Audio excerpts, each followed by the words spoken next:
我们今天来聊聊您提供的这些关于 ESG 评级的资料。您想象一下，您一直以为 ESG 分数，不过就是企业报告上一个锦上添花的指标，但如果它突然间变成了跟财报一样严肃、一样有法律效力的东西呢？这就是欧盟现在正在发生的事。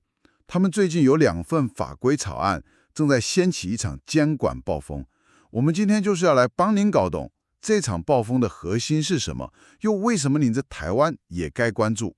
没错，这就像是游戏规则突然被整个改写了。这2份草案呐，其实是为了一部更大的母法，叫做 ESG 评级活动条例在铺路。目标其实很简单，就是让 ESG 评级更透明、更可靠，然后杜绝漂绿。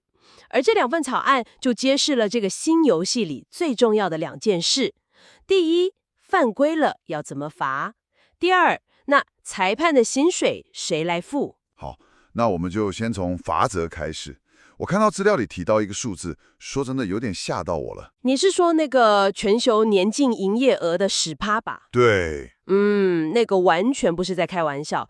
欧盟的证券及市场管理局，就是 ESMA， 他们被赋予了这个权利，可以对违规的机构开出这种天价罚单。这散达的讯息非常非常清楚。哦，是什么？就是说，提供有问题的 ESG 报告，它的严重性已经等同于洗钱或金融诈欺了。ESG 已经从一个公关议题正式升级为严肃的金融诚信问题。金融诚信，哇，这个词分量很重。所以除了最明显的数据造假，我很好奇，这个框架还抓了哪一些就是灰色地带的行为？这是个很好的问题。其实它违规的定义非常广。很多都跟程序有关，比方说，一家美国的评级机构没有经过授权就在欧盟提供服务，这就叫违反市场准入。了解。或者一家公司，它同时提供评级服务，又帮同一个客户做 ESG 顾问，这个就构成了很严重的利益冲突。哦，这很常见耶。对，甚至你的评级方法不够透明，没有把 ESG 3个指标分开来评分，也算违规。这么严格的执法，背后肯定需要一个很庞大的监管体系吧？这绝对不便宜。所以谁来为这一切买单？核心原则就是使用者付费，也就是由被监管的这些评级机构自己来分摊成本。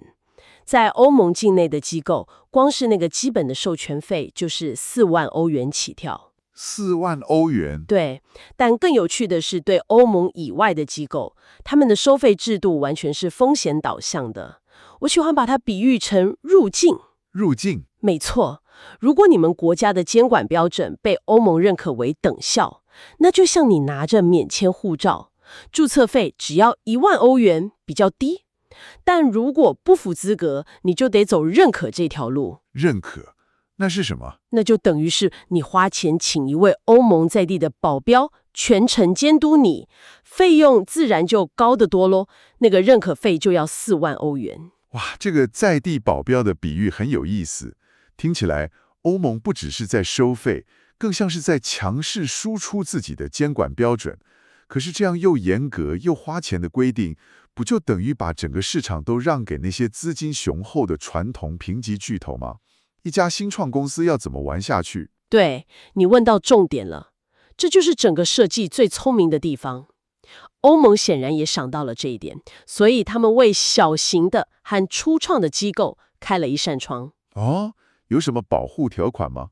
有，不但注册费和年费有大幅折扣，最关键的是年营额低于90万欧元的微型实体，在头3年甚至可以完全豁免年度监管费。完全豁免？是的，完全豁免。目标非常清楚，欧盟不希望市场上只有一种声音，他们想用政策来扶持更多元的评级方法，还有创新的竞争者。了解了。所以好，我们来总结一下。欧盟这套全新的游戏规则，一手拿着巨额罚单的棒子，一手拿着给新创公司的胡萝卜，这对您还有您所关注的台湾企业到底意味着什么？这意味着 ESG 已经从一门美化报告的选修课，正式变成由严格标准会被严格审查的必修课了。它不再只是报告里的一段文字，而是会直接影响企业融资成本、供应链资格的关键金融数据。影响到钱跟生意。没错，而且别忘了，台湾金管会的法规向来很常参考欧盟的做法，这几乎就是在预告，未来企业交出去的每一份 ESG 数据都可能会被放进类似的严格体系里，用放大镜仔细检视。这确实是一个非常重要的提醒啊！这也为您留下一个最后的问题：当 ESG 评级的游戏规则变得如此严格，裁判的眼睛也盯得这么近，这最终会促使企业做出真正有意义的永续努力，还是只会让他们更擅长在这场评级游戏中专注于考试拿高分？